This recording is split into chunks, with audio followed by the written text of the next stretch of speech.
Welcome back to another week of Not Another Moto Pod, hosted by Sam Fury. Episode 8 here. We're going to recap round 6, the Detroit Supercross, another East round. So, really good to see these guys kind of get into the swing of things after so many races on the West Coast. Another interesting week in both classes, 250s and 450s. Some controversy maybe in the 250 class, and then keeping things interesting in the 450s as well. So another great week of racing, and let's get into it. Starting, of course, with the 250 results.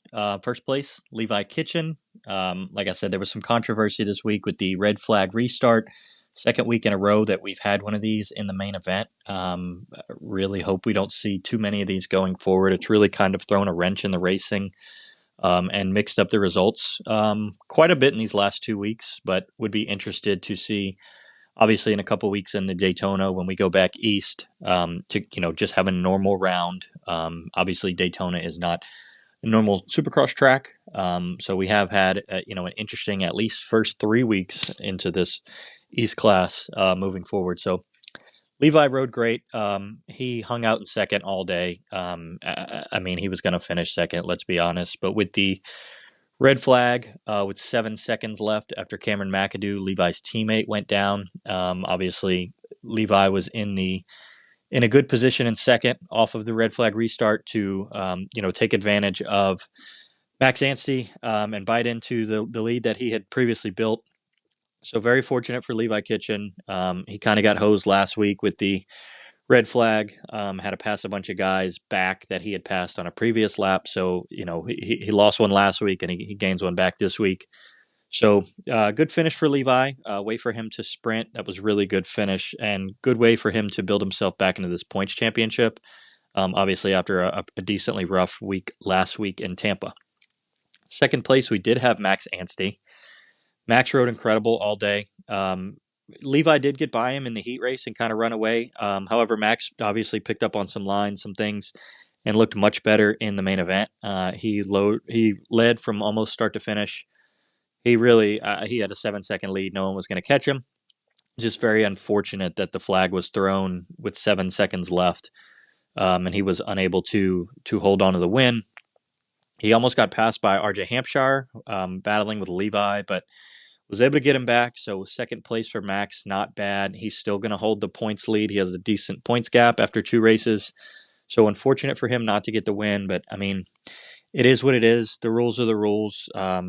He got past straight up. Levi put a good move on him and was faster than him for those last couple laps.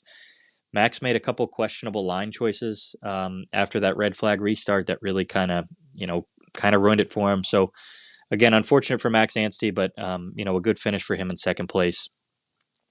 Third place, we did have RJ Hampshire. Hampshire looked pretty good on the night. He was sitting in the catbird seat. After this red flag restart, Levi and Max were going after each other, and RJ actually slipped in a second briefly until Max got him back in the whoops. So a good finish for RJ. He did go down early in the main event in a turn and got passed by Tom Bial. He did, of course, get Tom Bial back. So RJ'd, we got the full RJ experience. But really good for him to finish off in third. Fourth place, Tom Bial. Another decent race for Tom. I mean, this is what Tom does. He is consistent. He's not flashy. You don't see him much on TV. He's just the guy who's always there. This is how he won the championship last year.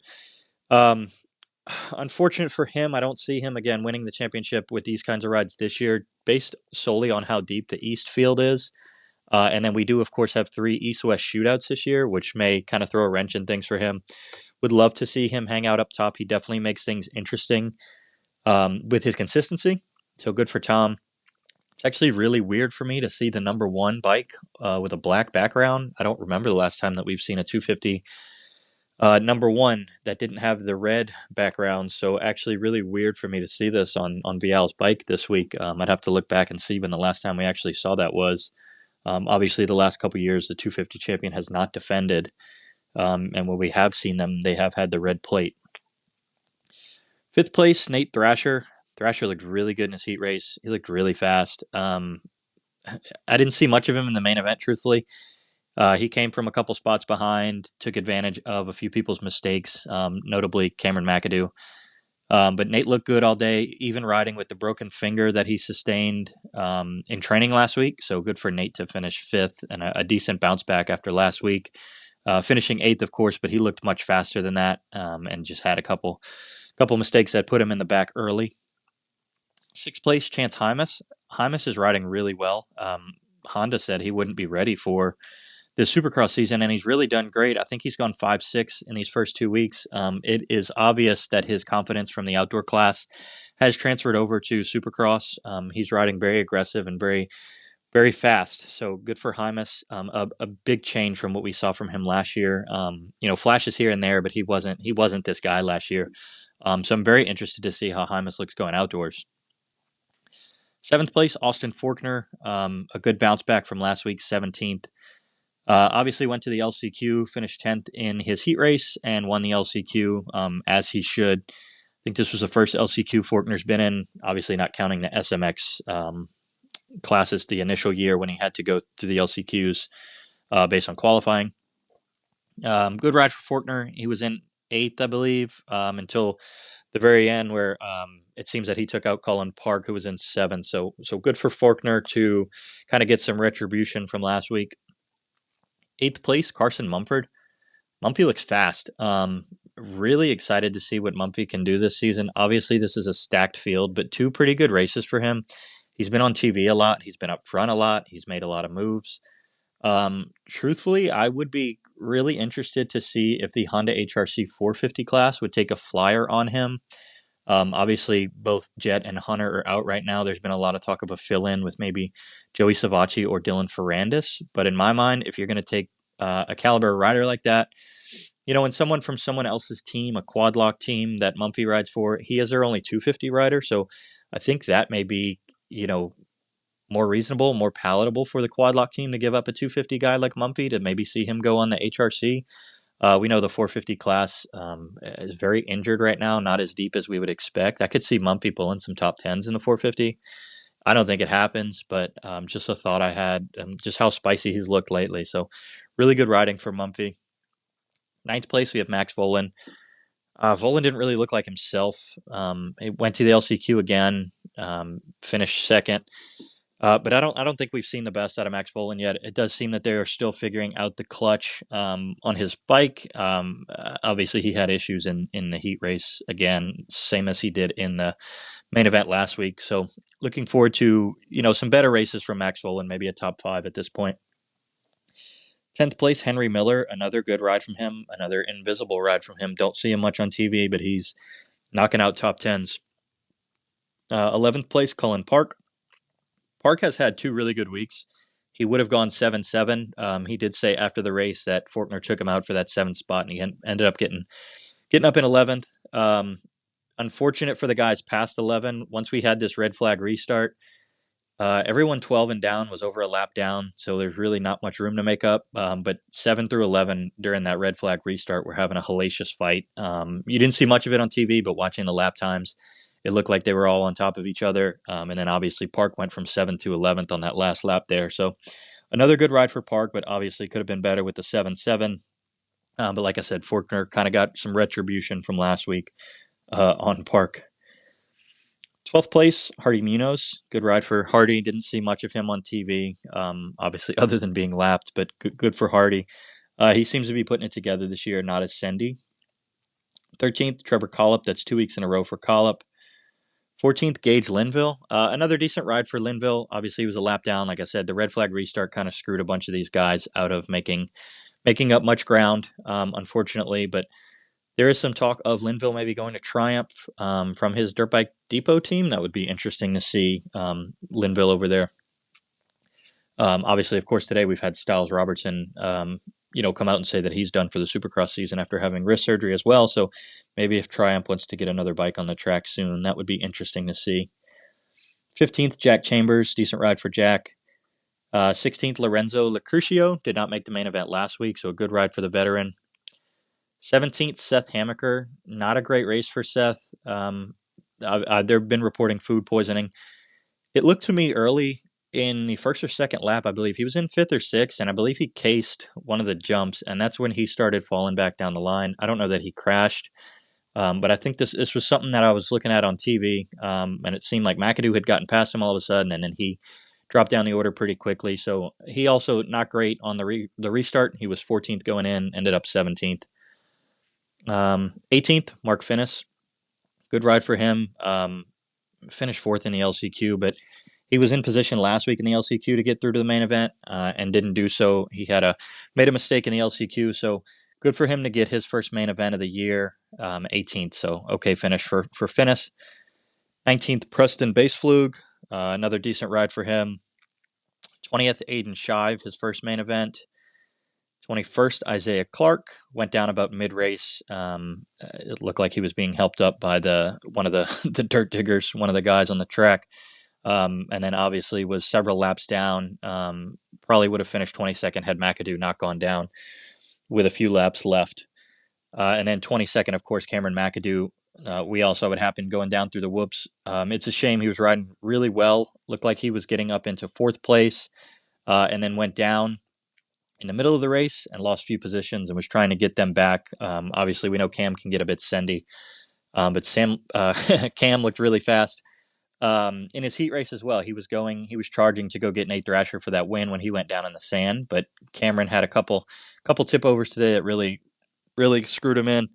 Hopefully Cam's all right. Haven't reported anything. I know going down a few times like that with that ACL can't feel great. So very interested to see moving forward if we have some kind of press release on McAdoo before Daytona in a few weeks here. So going into injuries, obviously McAdoo still up in the air. Thrasher has a broken finger and did have surgery after the race, after his fifth place finish. But again, there is a few weeks off until Daytona, so we'll see what comes from that for Nate Thrasher. And then Dax Bennick, second place last week. Obviously could not race this week, had a concussion at the practice track during the week, so we didn't see Bennick back up his good ride from last week. I'm not sure how long he'll be out, but don't assume with just a concussion that it would be too long. Points. So we've got Max with a 9-point lead over Levi Kitchen, who made some good ground up from last week. Max obviously would have been up, I believe, 12 or 13 had he won that race this week. And then we have Tom Bial 12 back. So good to see Tom still hanging in there, but 12 is pretty big after two races, even after two solid rides from him. McAdoo obviously would have been up there had he stayed around fourth or fifth after last week's third place. So we've had some pretty weird results going through the 250 class on the East so far this year, but we'll see those. Unless Max runs away with something, obviously we will see these tighten up moving forward, and especially once we get to the East-West shootouts. So we head back west next week into Arlington, so we look back to the 250 West class. And of course, as I record this, check Instagram, and Cameron McAdoo says that he suffered a black eye and a few broken teeth, and he'll be ready in a couple weeks. So seems like the PC team has decided not to move forward with his ACL surgery, and he's going to be back out there in Daytona. So looking forward to that. On to 450s. We had another great race. We've been blessed. I keep saying this every week. We keep getting great racing. And more likely than not, in the past 6 rounds, it's been different guys up front each time. So it's been really fun to watch. Obviously, the class has thinned out a bit. No Eli, no Jet. Obviously, Hunter's out as well. And we still get great racing up front. It's really been a spectacle to watch. And what do you say? Cooper Webb, just a vintage Cooper Webb race. Him and Kenny battling all race. Webb jumping in the second and just riding behind Kenny all race until about a minute and a half, makes a move and gets away from Kenny. Again, just a classic Webb race. This is 2 weeks in a row that I've had money on Webb to win the race. Obviously, last week, Mookie had insane speed, and Webb got second. But you could see it early as soon as Webb got on Roxon's tail and was able to hang there. It was a wrap. It was a wrap for Kenny. We know this story. We've seen it before. Webb, to me, is now my title favorite, tying the points with Chase Sexton. Only 6 rounds in.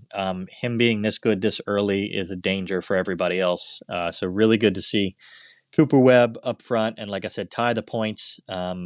after a good last couple weeks where he's kind of built into Chase's lead, and so really good to see Webb up there, and we're going to see this thing get pretty interesting, I would assume, as we go forward through the next 11 rounds. Second place, Ken Roczen. Man, I hate to think what would have happened if Ken Roczen had not gone down last week. He would have finished fourth at worst, third at best, probably, especially after Chase's crash. Kenny could still be the points holder. Unfortunate. Obviously, he did go down, finished 21st, lost a lot of points, but I mean, Kenny has shown that he is here to stay. Only 6 rounds in, but we expect to see this Kenny for at least a few more rounds. Obviously, later in the season is where Kenny has faded, so we hope to see, really see the strongest version of Ken Roczen this year. He looks really good. He's riding great. It's maybe not the fastest Ken Roczen we've seen, but incredibly consistent this year. He's been a staple on the podium week in and week out, so it's really cool to see Kenny up there. Like I said, just week after week. Third place, we do have Chase Sexton. Sexton coming from behind is one of the best racers we've ever seen. If he rode up front like he rode the way he does when he's coming from last place and made passes the way he did and rode with the same aggression, he'd be unstoppable. Chase, 6 minutes into this race, he went from last to 12th already. He's so good at making passes when he's got that fire in him. Obviously, we saw it at Hangtown. We saw it earlier this year. He's gotten up to 5th, 6th before, but to get up to 3rd in this class is really what he needed to do. Obviously, again, the class is thinned out. He needs to be on the podium every week to stay in this title hunt. I think him, Webb, and Kenny it's going to be a really fun battle. Obviously, we lost some of the heavy hitters, but I think we still have a lot to gain and a lot of things to keep interest in this season. 4th place, Malcolm Stewart backs up his win last week with a solid 4th. He rode well. Would have finished 5th. Anderson went down on the last lap, but a good ride for Mookie. Made some passes in the middle of that race and didn't fade much, so really good for Mookie. 5th place, another quiet 5th for Jay Coop. He has kind of taken Hunter's spot in that top 5. Obviously, with Hunter being out, Jay Coop needs to be the next guy there, and he's doing exactly as he needs to be. So, a great ride for Jay Coop. 6th place, Jason Anderson. Anderson looked good. Another week, he could have been on the podium. Chase Sexton obviously got around him. They had a bit of a cat and mouse. And then Anderson fell in 4th place to drop to 6th on the last lap there. But Anderson looks pretty good this year. He's had a couple odd races. I think he was sick earlier in the season. I think he had a 13th and a 7th there. Obviously, the 6th would have been a 4th. So another good ride for Anderson. Maybe just not the result he wanted. Dropping a bit far behind in the points now, so I'm not sure that he will be in the title hunt moving forward, but really cool to see him up there and hopefully see him on the podium more often than not moving forward. 7th place, Justin Barsha. Didn't see much of him. 8th place, Dylan Ferrandis. Didn't see much of him either. These guys have been 7-8 all year, so good ride for them, staying consistent. 9th place, Aaron Plessinger. I thought we just lined on the broadcast that this building owes him one. Was awesome. AP's got something for Detroit. Maybe it's the long hair, the cowboy, some Kid Rock effect that he's got in Detroit. But he looked really good early, was holding off Kenny early in the race after getting the whole shot. Obviously fell behind a bit, but we did hear that AP was sick, but another 9th for AP. Honestly, 10 through 22, I was watching the race back here again, and halfway through the race, these positions were all but settled. So we didn't see much of these guys on TV, and there wasn't a ton of movement. But, good results for some of these guys. So 10th place, Justin Hill, another solid ride for him. 11th place, Colt Nichols. I believe that's his best ride of the year. 12th place, Shane McElrath. He's been in that 12-13 range a lot. 13th, Joey Savacci. He did come from behind. About halfway, he was about 17th, so he did make some passes late in the race. He must have gone down early. 14th, Mitchell Oldenburg. Continues to be the best guy on the beta. 15th, Jerry Robin. Another good finish for Jerry. He looked pretty good last week. Obviously went down early, but good ride for Jerry Robin. 16th, Mitchell Harrison. Harrison's become a staple in this 16 through 19 range. 17th, Kyle Chisholm. 18th, Kevin Morans. Morans has found himself again after a rough year. I feel like I'm saying this every week on this pod, but Morans has really put himself in good position this year to transfer to the main event, so good for him. 19th, Grant Harlan, his first main event of the year, won the LCQ after narrowly missing out in the heat race, so Not a great ride for Grant Harlan. We know he can be faster than this, but good for him to get into his first main of the year. 20th, Anthony Rodriguez, again, a staple in these main events lately. 21st, Justin Starling, his second in a row after struggling for a while. So good for Justin Starling. He got in through the LCQ as well.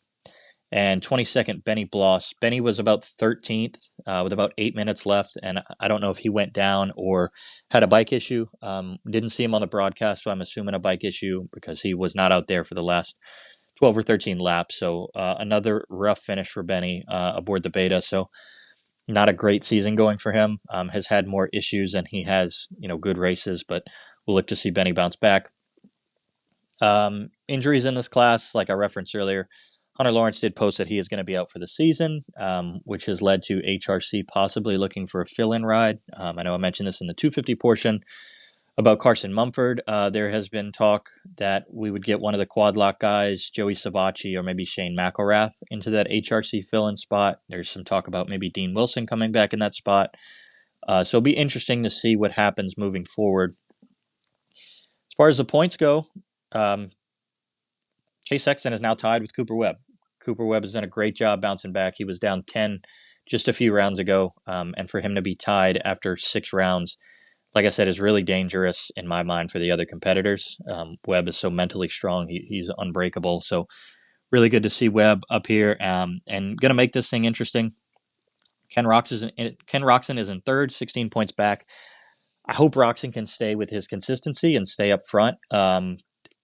In all honesty, Chase Sexton is going to throw one of these races away. He's going to DNF another race. He does it every year. So the points are going to be wide open. I think we can only hope at that point that Webb has a few off races here and there, and this can become a 3-man race. Would hate to see Webb kind of run away with it. If Chase throws one away, obviously next week is going to be interesting. We have another Triple Crown in Dallas, so we'll see if Webb and Kenny can replicate what they did in the last Triple Crown. Obviously, Chase won the Triple Crown at the end of the day, but we'll see if Webb and Kenny can stay up front. See if Chase can use his consistency. And so, like I said, moving forward, we've got Dallas next week, Triple Crown. We're headed back west for the 250 class, and then we move on to Daytona. So interesting races coming up. We'll be very interested in the next couple weeks to see how this season moves along. Really, that's all I've got for this week. So if you want to follow us on Twitter, X, Instagram, YouTube, Spotify at Not Another Moto Pod would really help out. And thanks for listening.